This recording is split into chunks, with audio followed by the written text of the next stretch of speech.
Nincs mentség a tévészékházán elkövetett bűncselekményekre. Másrészt pontosan szabályozva van, hogy a rendőrség milyen kényszerítő eszközöket alkalmazhat. Ezek garanciális szabályok. Túllépésük a jogállamot érzékenyen sérti. A jogállam próbája lesz, hogyan dolgozza fel az igazságszolgáltatás a tavaly szeptemberben, de főleg az október 23-ai tüntetéseken történteket. Hívott a Dudás, hogy azonnal ki kéne menni valakinek a Kossuth térre, mert hogy kiszivárgott a beszéd, és akkor így én azt se tudtam, mi ez az összödi beszéd, mert ugye én a repülőtéren ültem, Ferihegyen, és mentem Görögországba egy apró kis szigetre, Pároszra, és ott megy a tévé, és egyszer csak így hallom a Gyurcsány hangját. Majdnem beledöglöttem, hogy másfél évig úgy kellett tenni, mint hogy a kormányoztunk volna.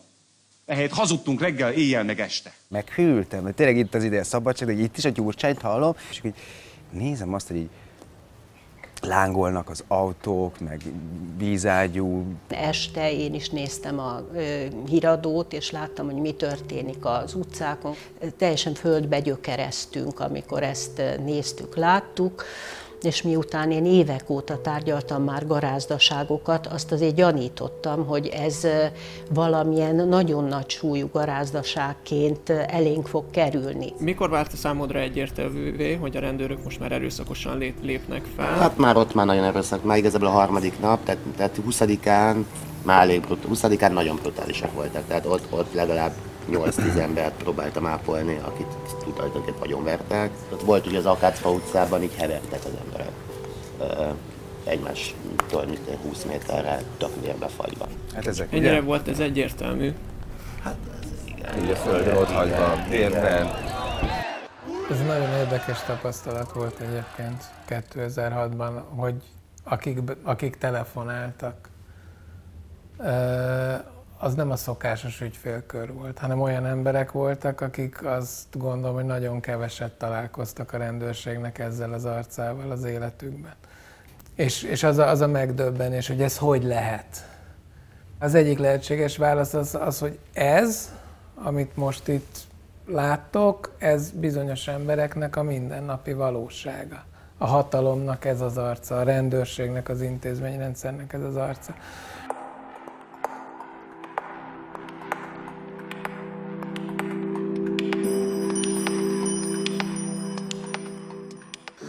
Engem 2006. szeptemberében először a Kruhina fivérek kerestek meg ezzel, és azt állították, hogy ők nem csináltak semmit, csak békés járókelők voltak, és őket megverték a rendőrök, és bevitték, és megvádolták garázdasággal, meg hatóság elleni erőszakkal.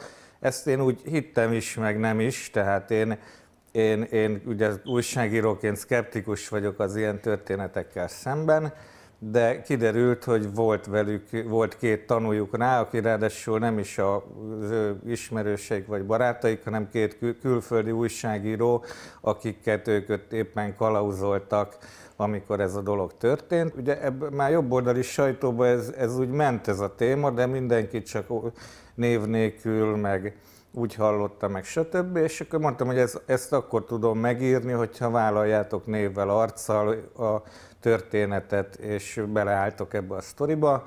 És onnantól kezdve dőlni kezdtek az infók, tehát az ő példájukon, az ő róluk szóló cikken felbátorodva, utána kaptam még 10 ilyen esetet, akik hasonló módon jártak, és akkor így jöttem rá arra, hogy ez talán nem egy egyedi eset, vagy egy tévedés volt, hanem úgy tűnik, hogy gyakran az erőszakos, a rendőrökre rátámadó huligánok helyett azokat verték meg az utcán, akiket éppen utol tudtak érni, és adott esetben semmi közük nem volt az eseményekhez. Nagyon sokat beszéltünk erről egymás között, volt olyan, hogy tudom, otthonról hívogattuk egymást, amikor néztük, hogy éppen mi történik. Szóval feszült volt ez, egy annyira sokkoló esemény volt a számunkra, meg gondolom a többség számára, hogy nem azt láttuk, hogy a rendőrök gumilövedékeznek, hanem azt, hogy itt nagyon-nagyon fölfordult. Tehát azt láttuk, hogy itt nagyon sok erőszakos bűncselekmény zajlik. Persze, hogy voltak rendőri túlkapások, azt is mindenki látta. A rendőrség mint szervezet magára volt hagyva a döntésben, és ezt a magára hagyottságot továbbadta a kis rendőröknek, hogy így mondjam, akik szerencsétlenek ott álltak egy tömeggel szemben, létszámban, nem elegendő létszámban, nem kellő felszereltséggel, és ki voltak szolgáltatva ennek a rohamnak. Nagyon sok kritika érte a rendőrségnek a munkáját, nem hallottam egyébként. A főkapitány ezután sietősen távozott. De nem lehet tudni szerintem, hogy ez egy tudatos politikai döntés volt abban a reményben, hogy hát ha ez majd elviszi a balhét és leveszi a figyelmet az összödi beszédről, vagy a totális felkészületlenség. Tehát én nekem mind a mai napig bármelyik verzió elfogadhatónak tűnik.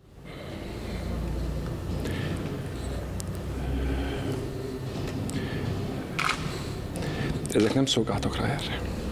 Ezt követően szerintem egy ilyen iszonyatos indulat volt aztán a rendőrökben, mert látták ott a bajtársaikat egy teljesen méltatlan és hát nagyon veszélyes helyzetben. És azt szerintem, hogy ennyire kontrollálatlanul jött elő ez a fajta agresszió, abban viszont szerepe van annak, ami előtte történt, annak az évtizedek büntetlenségnek, hogy ez belefért, hogy ezt lehetett, hogy összezártak, hogy az ügyészség nem vette annyira komolyan, hogy a bíróságok nem vették komolyan. Tehát abban, hogy nem volt semmifajta ilyen kontroll, abban ezen az indulaton kívül szerintem a rendszer szintű problémák is szerepet játszottak. Arany utcánál jöttem fel a metróból, és akkor ott a Nagymező utcában, amikor beszorították a tüntetőket, meg ott így mentünk, így fotóztuk sokan, és akkor már repültek a kövek, és akkor előttem eltalálták a Balogh Lacit a Reuters, és láttam, hogy baromira vérzik, és akkor voltak ilyen pillanatok, az volt nekem az egyik ilyen pillanat, amikor felmerült az, hogy megsérülhettek. Én dolgoztam, és amikor ideértem, akkor a múzeumkávézóba szaladtam be a könyvgáz elől, de azt is megtöltötte a hely, és ott találkoztam más újságíró kollégákkal, akik mondták, hogy legyek óvatosabb, mert a rendőrök ma verni jöttek.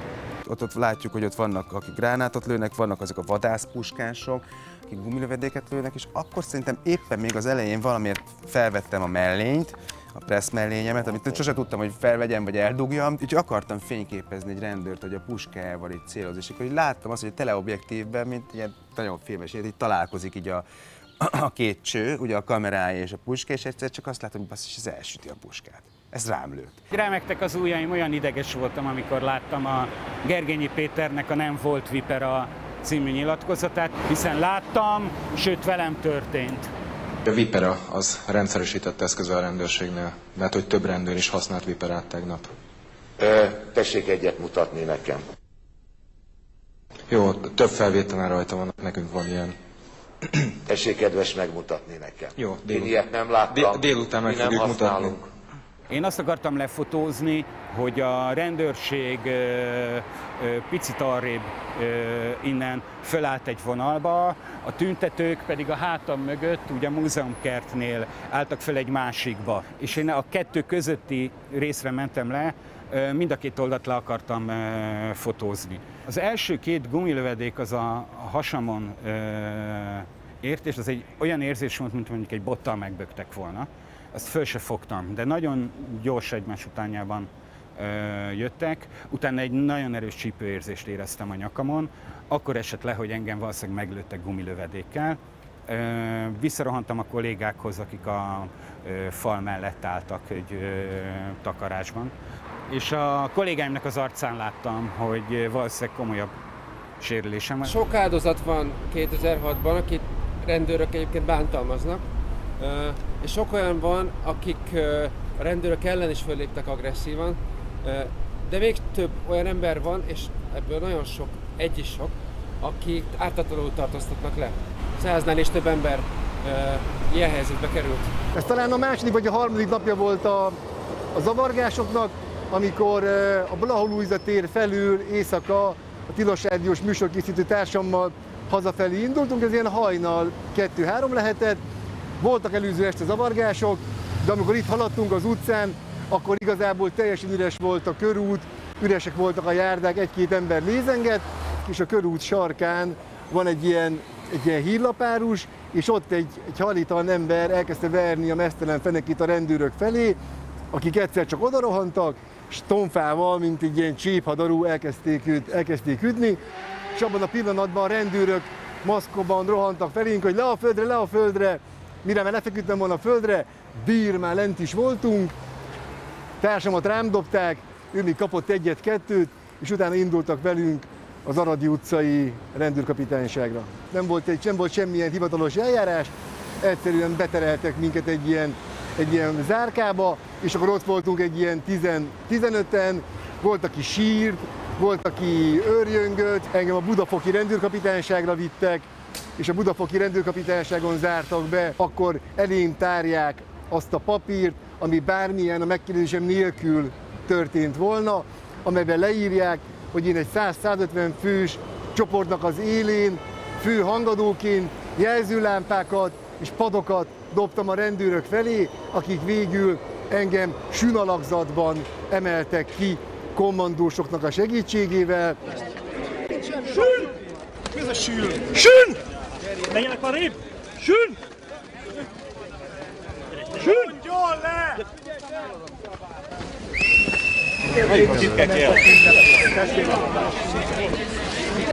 Egy hölgy ismerősömmel találkoztam a keleti pályaudvarnál. Csak odáig jártak már akkor a buszok, mert oda zártak le mindent. Ugye hát szorultunk befele a kis utcákba. Így jutottunk el erre a pontig,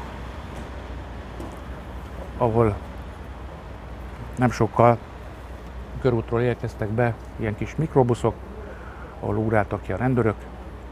Hát nem tudtunk beszélgetni, gyorsan letepeltek a földre, és kaptam egy csúnya dádát, aminek a következménye az lett, hogy a baleseti sebészeten kötöttem ki, traumatológia osztályán.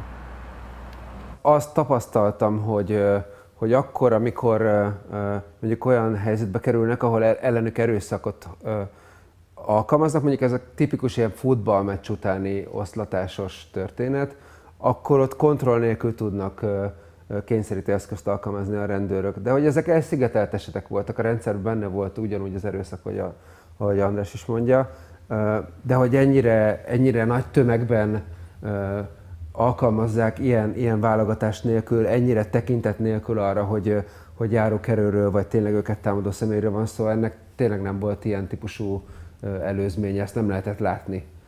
Ezt én sem tudtam elhinni se szinte legelőször, amikor láttam a saját szememmel. A Magyar Helsinki Bizottsághoz fordult egy édesanyja, aki azt állítja, hogy drog megelőző tevékenységet folytató civil szervezetnél dolgozó büntetlen előéletű gyermekét csupán azért vették őrizetbe egyik este, mert miközben hazafelé tartott, túl közel került egy részeg férfihez, aki a rendőröket szidalmazta. A fiatalembert hőzöngővel együtt őrizetbe vették. A bíróság a férfit az ügyészség javaslatára 30 napos előzetes letartóztatásba helyezte. A Helsinki Bizottság és a Társaság a Szabadság Jogokért nevű civil szervezet a történtek miatt nyílt levelet írt az igazságügyi miniszternek, a legfőbb bíróság elnökének és a legfőbb ügyészség vezetőjének. Ami viszont igencsak megnyomta a bíráknak a pszichéjét, az az, hogy ezeket az ügyeket pillanatokon belül átpolitizálták. Tehát aki ilyen ügyeket tárgyalt, az számolhatott vele, hogy ez nem lesz könnyű. Jöttek sajtó munkatársak is tárgyalásra. Most abban a pillanatban, hogy megszülettek az első marasztaló ítéletek, akkor azok a bírák, akik ilyen ítéletet hoztak, azok hip-hop felkerültek a Kuruc Infónak az úgynevezett vérbírák listájára. Volt, aki fotóval és telefonszámmal is. Aztán ennek lassan az lett a következménye, hogy néhány ilyen kipécézett bíró kapott rendőri védelmet, de nem extra módon, hanem hogy oda mentek a rendőrök néha ellenőrizni, hogy megvannak-e. A Tímár utcában 2 éjszakát töltöttem el, ott az első alkalommal egyedül, második éjszakán pedig egy zavargóval, aki el is mondta ott nekem, hogy részt vett ezekben a zavargásokban, hogy ezt követően nagyon bíztam benne, hogy a tárgyaláson nem születik olyan döntés, amelyik teljesen szemben megy a joggal és az igazságossággal. Ez végül nem így történt, és egy bírósági tárgyalásnak álcázott, leginkább bohúzatnak tűnő pár perces eljárásban megfosztottak a szabadságomtól, és 30 napra előzetes letartóztatásba helyeztek. Ekkor vált világossá számomra is, hogy elveszítettük a jognak a kereteit, és ami innentől kezdve jön, az rendkívül bizonytalan. Az pedig, hogy kikerültem, az pedig elsősorban az ügyvédemnek köszönhető, dr. Fazekas Tamásnak, akinek a munkássága nyomán nem csak az én szabadságom, hanem több másik embernek a szabadsága is visszakapták. A mi esetünkben ugye azt állapította meg a bíróság, hogy voltak ott más rendőrök is, akik ismeretlenül maradtak, mert ugye ilyenkor a rendőri bajtársiasság egy igen sajátos értelmet nyár ilyen rendőri bántalmazásos ügyekben, mondanom sem kell. De minden esetre ugye ők aláírták a török úr elfogásáról készített jelentést. Tehát igazából szerintem ők úgy gondolták, hogy akkor ez majd egy bizonyíték lesz a török úr ellen, hogy akkor őt elfogták, és akkor ő igazából megtámadta a rendőröket. Tehát ez kicsit visszafelé sült el, mert ugye azáltal, hogy gyakorlatilag már a jelentésükben elismerték, hogy igen, ők voltak, és ők alkalmaztak testi kényszert a török úrral szemben, ezt tette lehetővé, hogy azonosítsák őket, és aztán megállapítsák, hogy igen, ők tettesként elkövették a bántalmazás hivatalos eljárásban büntettét. Én rengeteget jártam a bíróságra ebben az időszakban, amikor ezeket az ügyeket tárgyalták, ugye ott tanúkat hallgattak meg, ott a tanúknak már igazat kellett mondani, tehát azért ott a legkésőbb a bíróságon egy-két történet összeállt, hogy mi történt, például, hogy mit megbilincselt embernek, hogy törték el az ujját a rendőrök, meg hasonló dolgok. Jellemző volt az, hogy amnéziásak voltak a rendőrök a bíróságon, tehát senki nem emlékszik semmire, nem emlékszem a sértettre, nem emlékszem, hogy én akkor hol álltam, nem emlékszem, hogy mit láttam, ugye.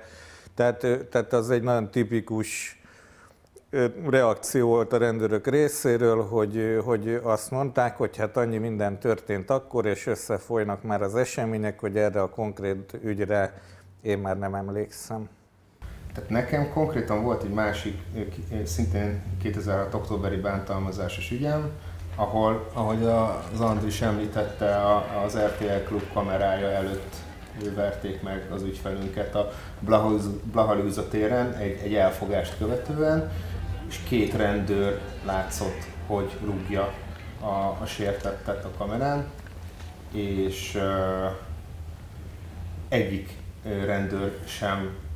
rendőrt sem lehetett azonosítani, mert egyik kiemelő csoporttagjaként megjelölt személy sem ismerte föl azt a két kollégát, akik egyébként bele is fordultak a kamerába.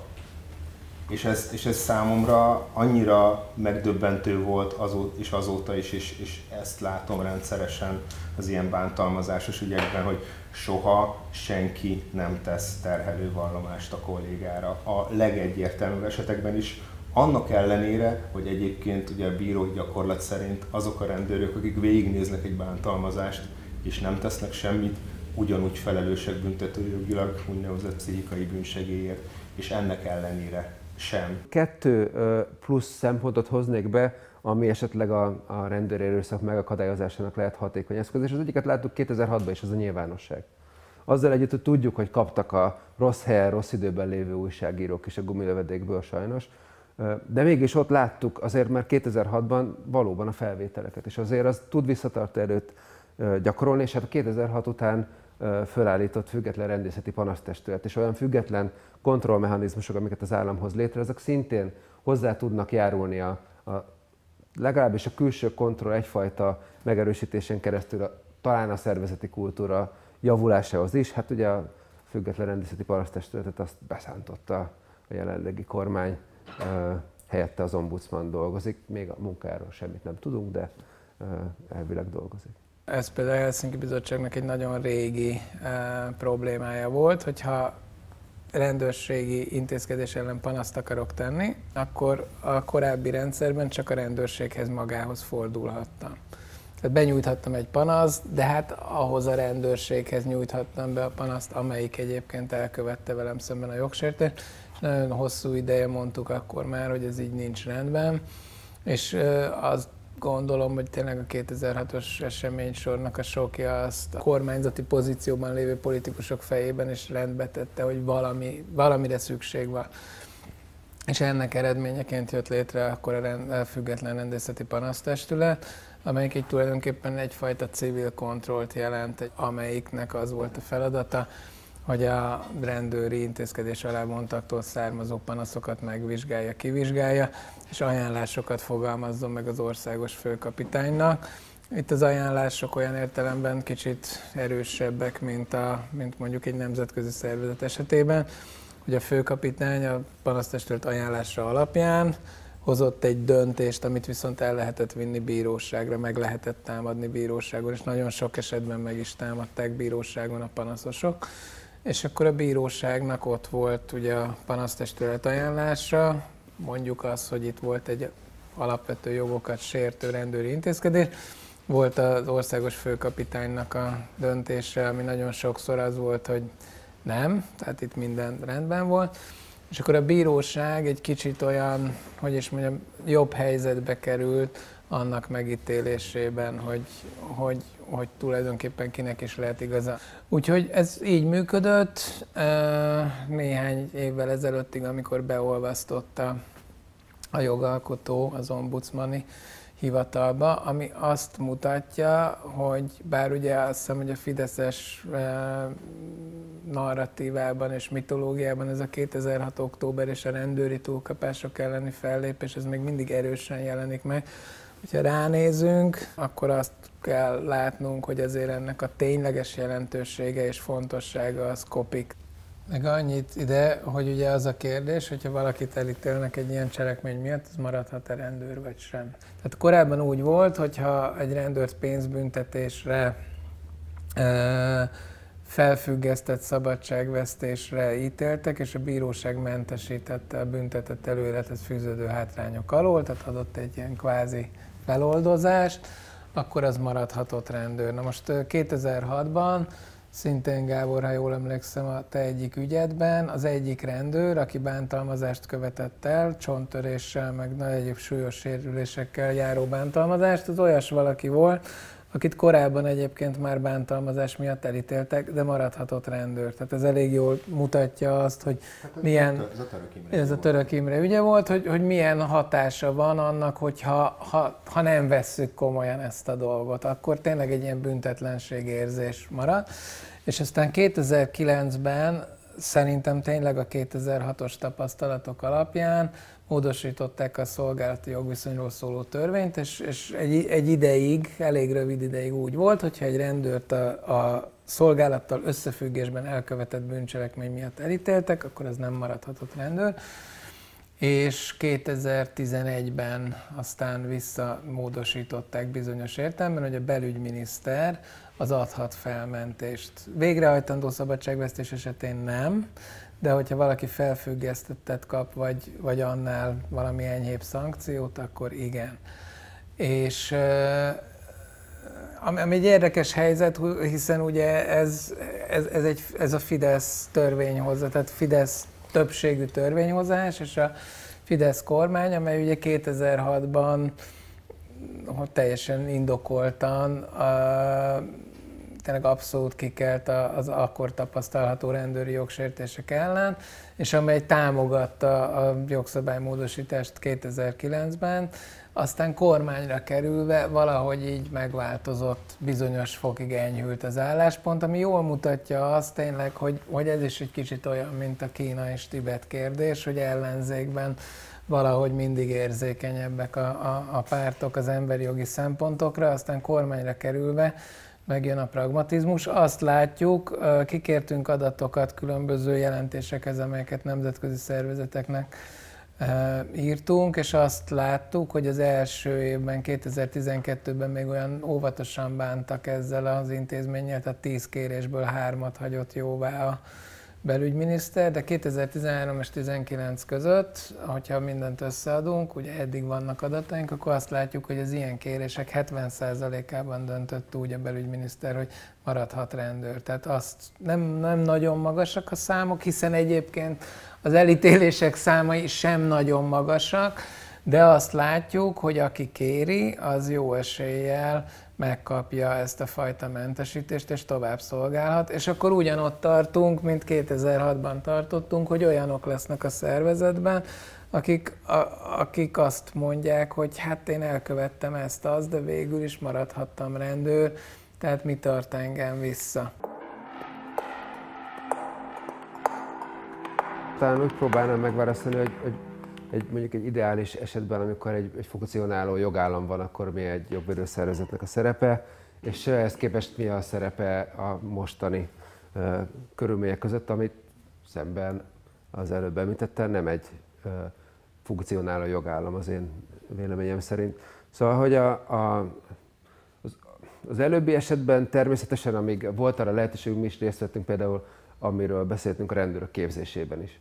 És azt nagyon fontosnak tartom, és szerintem mindannyian szerettük, hogy partnerként tudtunk részt venni a rendőrképzésben úgy, hogy amikor majd aztán a munka során a rendőr találkozik akár a jogvédő szervezet, akkor ne csak azt lássa, hogy én ott ülök ügyvédként, és a beadványokat írom, hogy ítéljék el a rendőrt, aki szerencsétlen csak le volt terhelve, és elszakadt nála a cérna, és börtönbe akarom zárni, hanem ott van egy van egy beszélgetés a képzések során a jogvédők és a rendőrök között, amiben én megértem az ő szakmai szempontjait, tudom látni azt, hogy van leterhelve, hogy ő nem kap segítséget a rendszertől arra, hogy a pszichés problémáit megoldja, mert ez egy nagyon kemény munka, nem kap szabadságot, nincs fizetése, és így tovább. Jobban megértem, és jobban megérti ő is az én motivációimat, hogy miért tartom fontosnak, hogy minél kevesebb legyen a bántalmazás, ami talán egyetértetünk, soha nem fog megszűnni.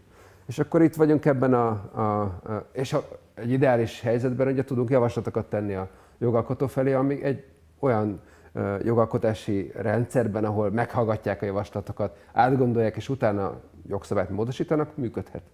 Na most itt ezek nincsenek, tehát nem tudunk képzésbe részt venni igazán, és nincs ilyen átgondolt jogalkotás, amivel minket vagy a civil szféra más szereplőit bevonnának. Így aztán a hangsúly nálunk most természetesen az egyéni jogvédelmen van részben, ami azért is fontos, mert hogy mi jövedelmi viszonyok nélkül látjuk el ingyenesen ezeket a képviseleteket, amire nagy szükség tud lenni, különösen tényleg olyan közösségekből, amik nagyon rossz szociális körülmények között kell, hogy funkcionáljanak, tehát például roma közösségekből érkeznek hozzánk felkérések. A másik pedig, amit tudunk használni, reméljük még elég nagy hatékonysággal, az a nyilvánosság. Ugye, ami a saját eszközeinket jelenti a közösségi médián, valamennyi a független média maradékához való elérésünk használatát jelenti, szóval hogy ennek adnék még a nagy hangsúlyt, amit most tudunk tenni. Természetesen tudunk jelzéseket adni a nemzetközi szervezetek felé is, konkrét ügyekben, strasbourgi ügyekben, meg ugye általában, hogyha van az ENSZ mechanizmusok felé, vagy az Unió felé lehetőségünk, akkor ott is le tudunk adni jelzéseket. A nemzetközi figyelem jelentősége az mindig egy kicsit a politikai helyzetnek a függvénye. Tehát nyilván vannak a társadalmak, illetve a kormányok életében olyan időszakok, amikor erre jobban ki vannak hegyezve, meg olyanok, amikor kevésbé. Bizonyos átmeneti időszakokban, mint mondjuk az uniós csatlakozás előtt, ennek nagyobb a jelentősége. A mostani időszakban úgy látszik, hogy nem, hogy nagy a jelentősége, hanem adott esetben éppen kontraproduktív lehet a nemzetközi bírálat.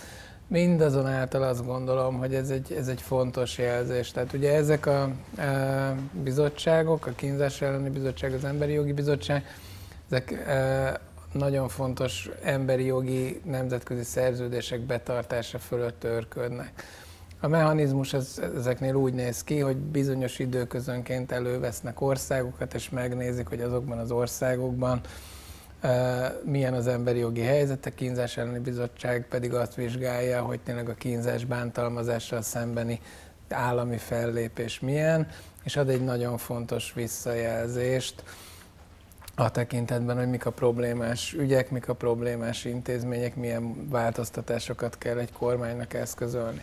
És nyilván itt tényleg, is mondjam, ezek nem rendőrségek, nem bíróságok olyan értelemben, hogy nem kényszeríthetik ki egy vonakodó kormánytól azt, hogy ezeknek az ajánlásoknak eleget tegyen, de azért alapvetően szerintem az, hogy van egy ilyen nemzetközi figyelem, az egy ilyen domesztikáló hatás, tehát az jelent egyfajta iránymutatást, jelent egyfajta korlátozást, és jelent referenciát azoknak, akik mondjuk, mint a Helsinki Bizottság, házon belül próbálnak ezeknek a problémáknak valamilyen módon véget vetni, vagy megoldást találni. Tehát itt mind a két esetben az történt, hogy az ENSZ bizottság megvizsgálta a magyarországi helyzetet, és azt mondta, hogy nem oké, hogy nem volt ugye azonosítójel a rendőrökön, nem oké az, hogy nagyon alacsony, nem tudom, a váderedményesség, ami azt jelenti, hogy egyrészt egy bántalmazás miatti feljelentés nagyon ritkán vezet vádemeléshez, és a vádemeléshez is vezet, nagyon ritkán vezet elítéléshez. Nem oké az, hogy nem tesznek meg olyan alapvető lépéseket, mint mondjuk bizonyos rendőrségi helységek bekamerázása, vagy mondjuk a kihallgatások, kamerás felvétele. Tehát az nincs rendben, hogy egy állam nem teszi meg azokat az alapvető lépéseket, amik egyébként a rendelkezésre állnának, és amelyeket egyébként könnyűszerrel meg lehetne tenni, ha komolyan venni azt, hogy nem akar ilyen bántalmazásokat.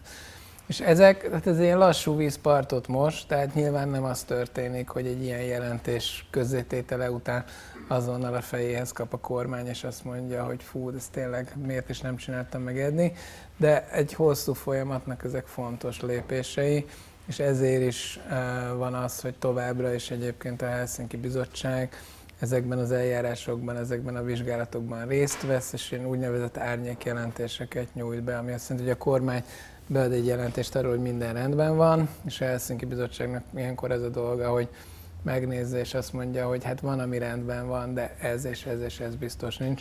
Úgyhogy erre érdemes lenne odafigyelni, és 2006-ban is ezt tettük. Tehát, hogy amikor a Kínzás elleni bizottságnak azt mondta a magyar kormány, hogy abszolút mindent megteszünk azért, hogy ne legyenek rendőri bántalmazások, akkor nekünk az volt a dolgunk, hogy azt mondjuk, hogy hát itt volt ez a szeptember, meg ez az október, és ezt a problémát láttuk.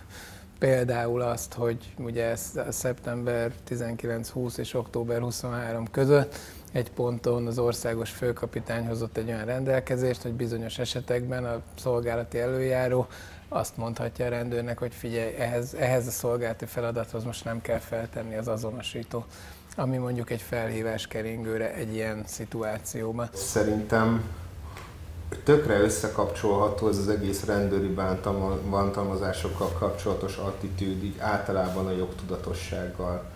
Tehát, hogy az emberek tudják, hogy milyen jogaik vannak akkor, amikor a rendőr intézkedik velük szemben, és merjék fölemelni a szavukat, és merjenek panaszkodni, és nem kell meghunyászkodni azért, mert egy egyenruhás szólítja meg őket, mert ő nem fölöttük áll, ő értük van, és ezt kellene, hogy megértsék az emberek. Tehát, és azt gondolom, hogy bizonyos szempontból itt még nagyon keményen dolgoznak ilyen évtizedes vagy akár évszázados beidegződések, ami a hatalommal, meg hatalomhoz, meg az egyenruhához való viszonyát illeti a civil embereknek, hogy a hatalomtól félni kell, hogy a hatalom előtt adott esetben meg kell hunyászkodni, és hát persze, hogy az egyenruhának mindig igaza van, és legjobb behúzni fülünket, farkunkat.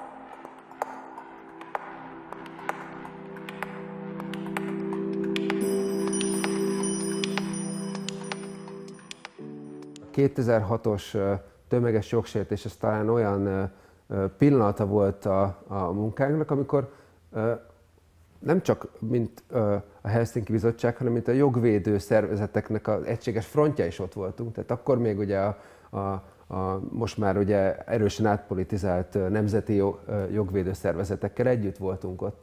És hogy az a legszomorúbb abban, amikor megpróbálják elvitatni a mi munkánknak a konkrét kézzelfogható eredményét, hogy ez olyan pillanata volt a jogvédelemnek, amikor egy ilyen egységes jogvédelem volt, és a jogsértések ellen léptünk föl, és nem politikai oldalakat nézett senki, mint ahogy mi azóta se és előtte se.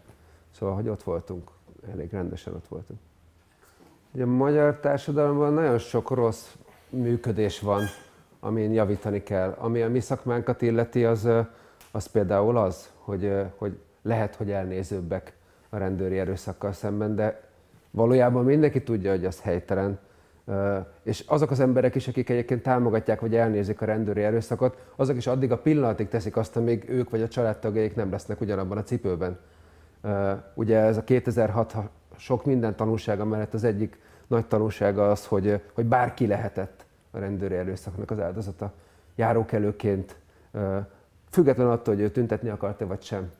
Szóval, hogy ezek az erőszakot elnéző, támogató vélemények, ezek még egyszer addig működnek, amíg te nem vagy benne a helyzetben, és bárki lehet benne. Az erőszaknak, a rossz szervezeti kultúrának, meg az azt támogató mondjuk politikai akaratnak az a természete, hogy nem fog válogatni egy idő után. Engem annyiban váratlanul ért, hogy én ugye a rendszerváltás idején voltam gimnazista, és én jártam ezekre a nagy rendszerváltó tüntetésekre, mint a Bős-Nagymaros, meg az Erdély, meg tehát amik a rendszerváltás idején voltak ilyen nagy tömegtüntetések, és ott is azért föllépett a rendőrség, ott emlékszem még gimnazista fejjel, a Yamahás oszlatóék az egy fogalom volt, hogy ilyen nagy rendőrmotorok ilyen éjkalakba mentek be a tömegbe, meg ilyeneket csináltak, és én azt gondoltam, hogy mivel rendszerváltáskor ez egy követelés volt, hogy a rendőrállam az tűnjön el, és a rendőrség működjön jogszerűen, hogy ekkor a demokráciában a rendőrség nem fog ilyen módon föllépni, tehát ehhez képest a 2006 az mindenképpen meglepetés volt. És találkozott 2006-ot megelőzően rendőri erőszakkal valaha az életében? Nem. Hát bocsánat. Hát amikor az ember még az átkosba csívész gyerek volt, és akkor persze, hogy kaptunk egy-két pofont a rendőröktől. Én azt gondolom, hogy 1973-ban születtem, így a viszonyomat a hatalommal meghatározza azt, ahol szocializálódtam. Nem gondoltam volna, hogy megtörténik, de úgy éltem, és úgy élek most is, hogy amúgy ez Magyarországon előfordult az emberrel.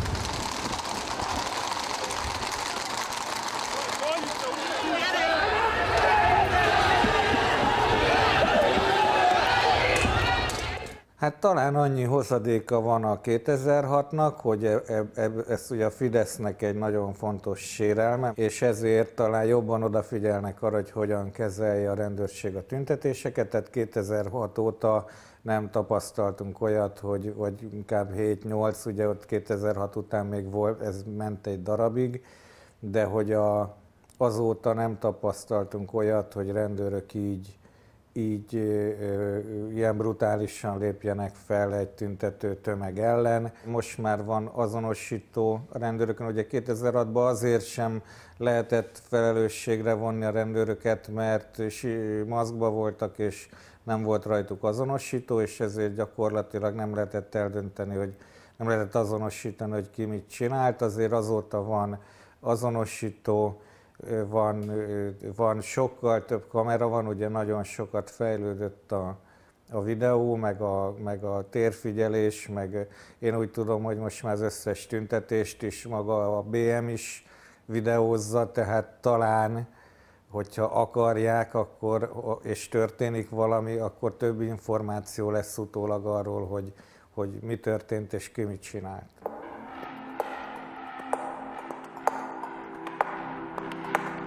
Szóval ha valami sokkolt engem a bírói pályafutásom alatt, akkor ez az egyike volt, ez a semmiségi törvény, a 2011 évi 16-os törvény, ami egyszerűen azt mondta ki, hogy ezekhez az ügyekhez, a tömegoszlatáshoz kapcsolódó, és akkor már itt kezdődnek a bajok, mert senki se tudta, hogy mi az, ami kapcsolódhat, és mi az, ami nem.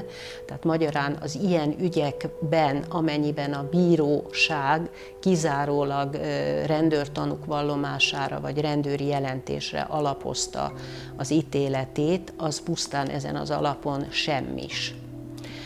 És amikor mi ezt megláttuk, akkor az tényleg egy nagyon komoly sok volt, mert hogy megint csak, akkor már volt mögöttem mondjuk 20-25 év bírói gyakorlat, hoztam jó néhány ítéletet, ami rendőrtanúk vallomásán alapult, és volt egy ilyen toposz a fejembe, hogy amikor civil állampolgár áll szembe rendőrtanúkkal, akkor a bíróságnak fokozott körültekintéssel kell vizsgálni, hogy a rendőrök nem csak cimboraságból, meg a mundérbecsülete, tehát ezt tudtam kívülről álmomba is ezt a mondatot, és akkor szembesültem azzal, hogy na most akkor mi van, amikor pont az ellenkezőjéről lesz szó, akkor azt kellett volna gondolnom, hogy azért, mert ő rendőr, meg csak rendőri jelentés van, akkor ő hazudik. És 19 kollégámmal együtt elkezdtünk felfüggesztő határozatokat írni, külön-külön, tehát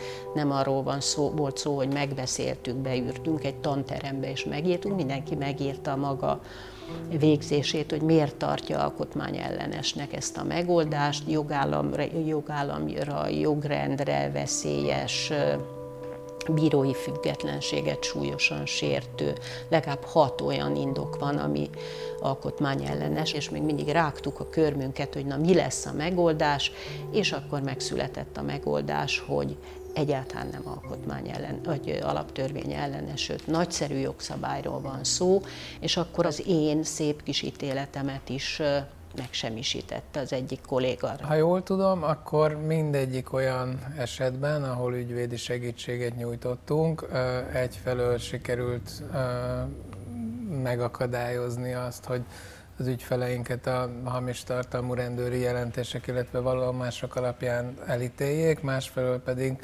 sikerült elérni azt, hogy a bántalmazó rendőröknek legalább egy részét a bíróságok felelősségre vonják.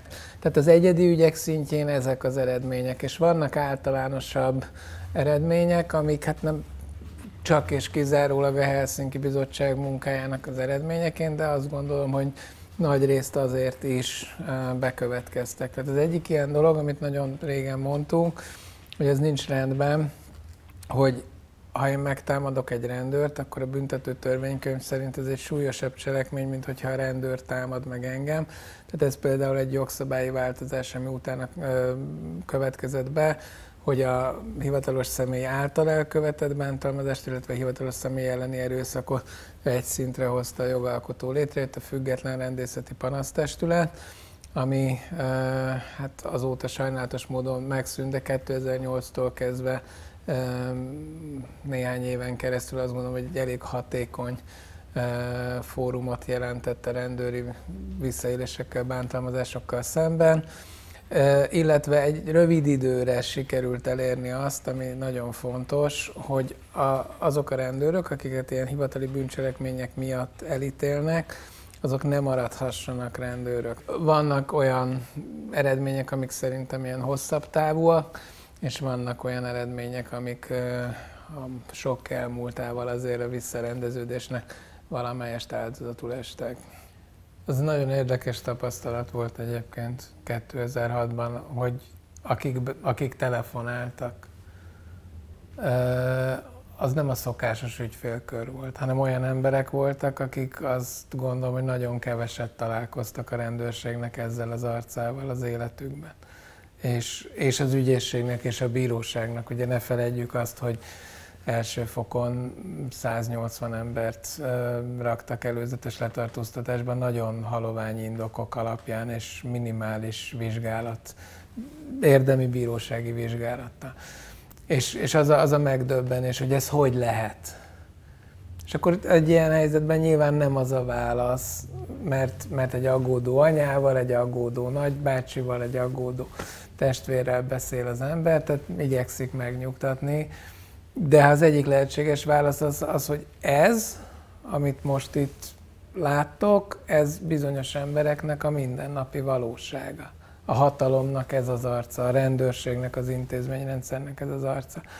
És ezről nagyon könnyű elfeledkezni, és szerintem az, hogy így van egy visszarendeződés 2006 után, a szervezeti kultúrában, a váderedményességben, a jogszabályokban is, hogy takarítjuk a Független Rendészeti Panasztestületet, hogy visszahozzuk a mentesítésnek ezt a formáját. Ez mind azt jelenti, hogy elfelejti gyorsan az ember, de szerintem ez egy nagyon fontos tanulság, amit a Tamás mondott, hogy ebbe bele lehet kerülni, ez megtörténhet. Kortól, nemtől, társadalmi hovatartozástól függetlenül, és ez egy hálátlan és bizonyos értelemben lehet, hogy sziszifuszi küzdelem, de az nekünk szerintem nagyon fontos szerepünk, hogy ezt hangsúlyozzuk, hogy ez van.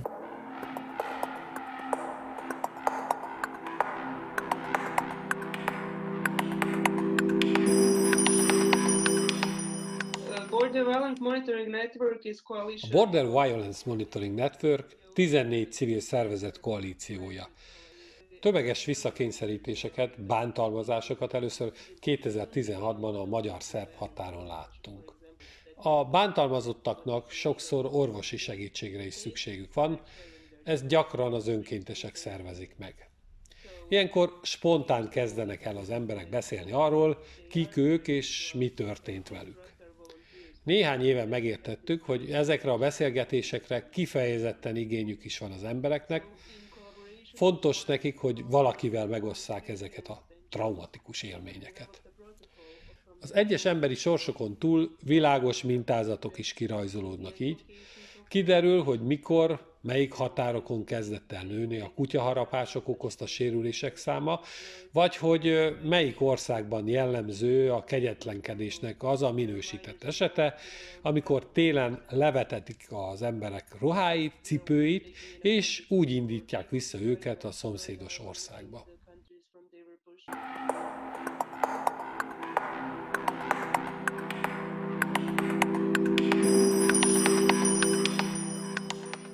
Ami a menekülők, Magyarországra érkezőkkel szembeni tömeges rendőri erőszakot illeti, abban egyfelől azt tartom fontosnak, amit Gábor mondott nagyon helyesen, hogy arctalanná és nem emberszerűvé teszik ezeket az embereket, akikről ugye nem akarnak tudomást venni azért, mert a politikai kommunikáció így kondicionálta erre készítette fel az embereket, tehát megváltoztatta a gondolkodásokat abban, hogy keresztül kell ezeken az embereken nézni, mert ők az arctalan idegenek, akik ide jönnek, mint egy zombi horda. És hogy ez a politikai kommunikáció elsősorban azt gondolom felelős azért, hogy ezekről az esetekről nem akar hallani a magyar társadalom, és nem azért, mert a magyar emberek rasszisták lennének, vagy idegengyűlölők, egyáltalán nem erről van szó, hogy valaki annak születik, hanem hogy a mostani politikai közbeszéd, a kormány propaganda gépezete teszi a közhangulatot ilyenné, teszi az idegengyűlöletet még súlyosabbá. És hát természetesen ez kizárólag a kormánynak a politikájára vezethető vissza, a plakátkampányra, a folyamatos eltussolásra, hazugságra és így tovább. Kihasználja azt a természetes emberi attitűdöt, hogy senki se szeret rossz dolgokról hallani. Természetesen ki akar bántalmazásról hallani, hát ki akar arról hallani, a rendőr, aki azért van ott, hogy engem megvédjen. Egyébként a határnál fiatalokat, ártatlan embereket ver össze és dobja vissza Szerbiába, mint a kutyákat. Szóval ki akar erről hallani? Hát senki. És erre a természetes emberi ösztönre játszik rá a kormánynak a propagandája, ami rendkívül nagy károkat okoz szerintem a magyar társadalomban ebben a tekintetben is. Úgyhogy ez.